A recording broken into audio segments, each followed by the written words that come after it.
بڑی نعمتیں اللہ نے انسانوں کو دی ہیں، مگر نبی کی ولادت سے بڑی نعمت عالم انسانیت کے لیے کوئی نہیں، چونکہ نبی کی ولادت کے باعث انسانیت کو ہدایت ملتی ہے، رہنمائی ملتی ہے، اندھیروں سے نکال کے روشنی کی طرف لائے جاتے ہیں۔ یخرجہم من الظلمات الی النور، اللہ ہم کلام ہوتا ہے، اپنا کلام اتارتا ہے، اللہ اپنا امر اتارتا ہے، اور نبی کی ذات بندے اور اللہ کے درمیان رابطہ و واسطہ بنتی ہے۔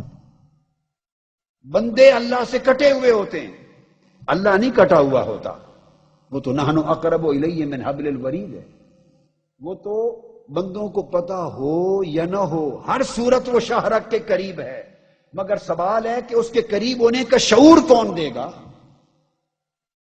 اس قرب کی جو لذتیں اور حلاوتیں ہیں، اس قرب کی جو برکتیں ہیں، اس قرب کی جو معرفت ہے، اس قرب کا جو ادراک ہے، اور اس قرب کے فہم تک جو رسائی ہے، وہ کون دے گا؟ وہ اللہ تعالیٰ یہ رسائی، یہ معرفت اور یہ سوجھ بوجھ اپنے نبی کے ذریعے عطا کرتا ہے۔ وہ رب ہے، بندے کا خالق ضرور ہے، مگر اپنے عام بندوں سے ہم کلام نہیں ہوتا۔ اللہ کبھی اپنے بندے سے کلام نہیں کرتا، عام بندوں سے کلام نہیں کرتا۔ فرمایا ما کان لبشر ان یکلمہ اللہ، اللہ کسی بشر کی یہ شان، مجال اور طاقت اور صلاحیت ہی نہیں ہے کہ اللہ اس سے ہم کلام ہو۔ آپ اس آیت کے پر غور کیجئے، اسلوب بیان کیا ہے، ورنہ جس طرح مضمون شروع کیا اسی سمت چلنا چاہیے تھا بیان۔ بات شروع کی کہ کسی بشر، کسی انسان کی یہ مجال نہیں، بات کس طرح شروع کی؟ تو سیاق کلام یہ تقاضا کرتا ہے کہ اگر بات یوں کی جائے کہ کسی انسان کی یہ مجال نہیں، تو آگے کہنا چاہیے کہ وہ اللہ سے کلام کر سکے۔ کسی انسان کی یہ طاقت اور مجال نہیں کہ وہ اللہ سے کلام کر سکے، مگر ابتدا یوں کی کہ کسی انسان اور بشر کی یہ مجال نہیں، اور اگلا حصہ کس چیز کی مجال نہیں، وہاں انداز کلام تبدیل کر دیا۔ مجال بندے کی نہیں، کس چیز کی؟ فرمایا ان یکلمہ اللہ، کہ اللہ اس سے کلام کرے۔ یعنی کسی بندے کی یہ شان اور استعداد ہی نہیں کہ اللہ اس سے کلام کرے۔ الا وحیا، اب الا مگر کے بعد 3 صورتیں بیان ہوئی ہیں، اور وہ تینوں صورتیں نبوت اور رسالت کی ہیں۔ تو اعلان کر دیا گیا کہ اللہ تعالی خالق تو سارے بندوں کا اور ساری کائنات کا اور ساری مخلوقات کا ہے، مگر وہ براہ راست اپنی مخلوق سے اور اشرف المخلوقات اپنے پیدا کیے ہوئے انسان سے بھی کلام نہیں کرتا، کلام نہیں کرتا، کیونکہ بندے کو یہ استعداد حاصل نہیں ہے کہ اللہ اس سے کلام کرے۔ تو باری تعالیٰ جب تیرے بندے ہیں اور تو ان تک اپنا کلام پہنچانا چاہتا ہے، ان سے اپنی بات پہنچانا چاہتا ہے، اپنا امر انہیں پہنچانا چاہتا ہے، اپنی رہنمائی انہیں دینا چاہتا ہے، اپنا حکم دینا چاہتا ہے، انہیں اپنی بندگی کے آداب سکھانا چاہتا ہے، جب یہ ارادہ فرماتا ہے تو لا محالہ ان سے کمیونیکیٹ کرنے کی ضرورت ہوتی ہے۔ ان سے کمیونیکیٹ کیسے کرتا ہے؟ تو اللہ تعالیٰ نے فرمایا دیر از نو ڈائریکٹ کمیونیکیشن، میری کوئی ڈائریکٹ کمیونیکیشن اپنے بندوں سے نہیں ہے۔ اس گورکھ دھندے کو نکال دو ذہن سے، اس فتنے کو نکال دو۔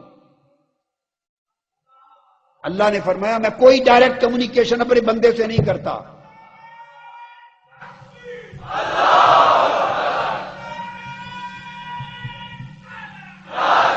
پھر کیا کرتا ہوں؟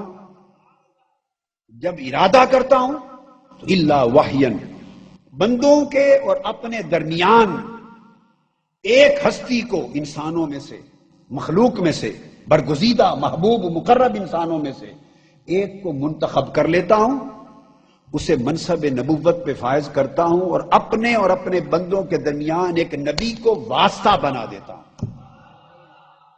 تو واسطہ بنانا اللہ کی سنت ہے، وسیلہ قائم کرنا اللہ کی سنت ہے۔ اللہ اپنی مخلوق سے اپنی کمیونیکیشن کے لیے اپنے نبی کو واسطہ مقرر کرتا ہے، حالانکہ وہ واسطے اور وسیلے کا محتاج نہیں ہے. وہ چاہے تو بغیر واسطے کے کلام کر لے. وہ قادر مطلق ہے، محتاج نہیں ہے، قادر مطلق ہے. مگر اس کی سنت یہ نہیں ہے کہ وہ ڈائریکٹ کمیونیکیٹ کرے. وہ کرتا ہے پیغمبر کے ذریعے، نبی کے ذریعے، رسول کے ذریعے. اور جس سے وہ کلام کر لے وہ نبی ہو جاتا ہے. اس کے کلام کی شان بھی دیکھیے پھر کیا ہے. باری تعالیٰ تو اپنے بندوں سے خود کلام کیوں نہیں کرتا؟ سمجھنے والی بات ہے. تو وہ ہمیں مفہوم سمجھا رہا ہے قرآن کے ذریعے. اس لیے ہر بندے سے کلام نہیں کرتا کہ میرا کلام کوئی تمہارے کلام جیسا تھوڑی ہے. اللہ کا کلام ہے جس سے میں مخاطب ہو جاؤں اور جس سے میں کلام کر لوں. اور تم بلاتے ہو نا بھائی بات سن، ارے یہ بات لے، یہ پیغام لے، میری بات سن، میرے قریب آ، ذرا یہ کہنا مان، یہ پیغام پہنچا دے. جس سے میں بلا کے اس سے بات کر لوں، میری بات کرنے سے وہ نبی ہو جاتا ہے. اللہ جس سے کلام کر لے وہ نبی ہے. اب اس کلام کی شکلیں ہیں. کبھی وہ اس کو وحی کہتا ہے، کبھی یرسل رسولاً کہتا ہے کہ رسول فرشتہ بھیج کے کلام کرتا ہے، کبھی وحی کے ذریعے کلام کرتا ہے، کبھی من وراء حجاب، کبھی پردے کے پیچھے طور کی چوٹی پر حضرت موسیٰ سے کلام کرتا ہے، کبھی فرشتہ بھیج کر ہر نبی اور رسول سے کلام کرتا ہے. 3 صورتیں بتائی ہیں اس نے کلام کرنے کی. فرشتہ بھیج کر کلام کرنا ہر نبی کے لیے ثابت ہو گیا. ہر نبی کی طرف فرشتہ بھیجا، کلام کیا، تو یہ طریقہ بھی آ گیا. پھر فرمایا من وراء حجاب. ایک طریقہ یہ ہے کہ پردے کے پیچھے سے کلام کرتا ہوں، چھپ کر، جلوہ نہیں کراتا، بات سناتا ہوں. تو پردے سے پیچھے جس سے کلام کیا وہ موسیٰ ہو گئے علیہ السلام طور پر، وہ موسیٰ ہو گئے. فرشتہ بھیج کر جس سے کلام کیا وہ حضرت آدم سے لے کے حضرت عیسیٰ تک سب پیغمبر ہو گئے. ہر ایک سے فرشتے کے ذریعے کلام کیا. تو 2 صورتیں ہو گئیں. اب تیسری صورت بیان فرمائی الا وحیا، یا اس سے بات کرتا ہوں. تو پردے کے پیچھے سے بات کرنا بھی مراد یہاں نہیں ہو سکتا چونکہ اس کا ذکر الگ آ گیا ہے من وراء حجاب. اور فرشتے کے ذریعے بات کرنا یہ بھی الا وحیا کا معنی نہیں ہو سکتا چونکہ رسول فرشتہ بھیج کر کلام کرنے کا بھی اسی آیت میں ذکر الگ آ گیا ہے. جب بذریعہ فرشتہ کلام کرنے کا ذکر بھی آ گیا، پردے کے پیچھے سے کلام کا ذکر بھی آ گیا، تو پھر جو کہا کہ بات کرتا ہوں، وہی بھیجتا ہوں، یہ بغیر واسطے اور بغیر حجاب کے کلام کرتا ہوں. باری تعالیٰ یہ کس سے کیا؟ وہ صرف ایک ذات ہے جس کا نام مصطفیٰ ہے.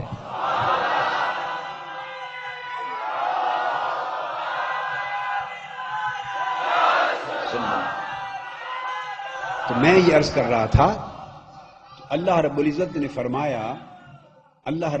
فرمایا ارشاد ہوا کہ میں عام بندوں سے کلام نہیں کرتا اور نبی سے کرتا ہوں. تو آدم علیہ السلام پہلے نبی ہوئے اور ان کی نبوت چونکہ ان کو وہ اللہ کے کلام کے متحمل ہوتا ہے. نبی اللہ کی ہدایت اس کو آتی ہے، کلام آتا ہے، اللہ کا امر آتا ہے، اس کو نہیں آتا ہے، پیغام آتا ہے، کتاب آتی ہے. اللہ جو کچھ مخلوق تک پہنچانا چاہتا ہے وہ اپنے نبی کو دیتا ہے.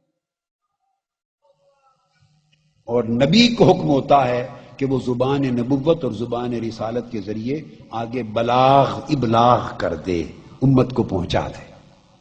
تو گویا نبی اور رسول ایک انڈسپینسیبل واسطہ ہوتا ہے خالق و مخلوق کے درمیان.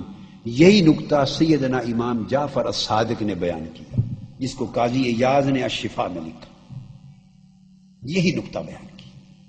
اور یہ عقیدہ آج کا نہیں، یہی عقیدہ حضور علیہ الصلوۃ والسلام کا اور صحابہ کرام کا سمجھایا ہوا عقیدہ ہے. تو میں عرض کر رہا تھا اس وجہ سے نبی کی پیدائش دنیا میں اللہ کی نعمتوں میں سے سب سے بڑی نعمت ہے کہ نبی کے واسطے سے بندوں کو اللہ ملتا ہے. نبی کے واسطے سے بندوں کو اللہ ملتا ہے، اس کی معرفت ملتی ہے، اس تک رسائی ہوتی ہے۔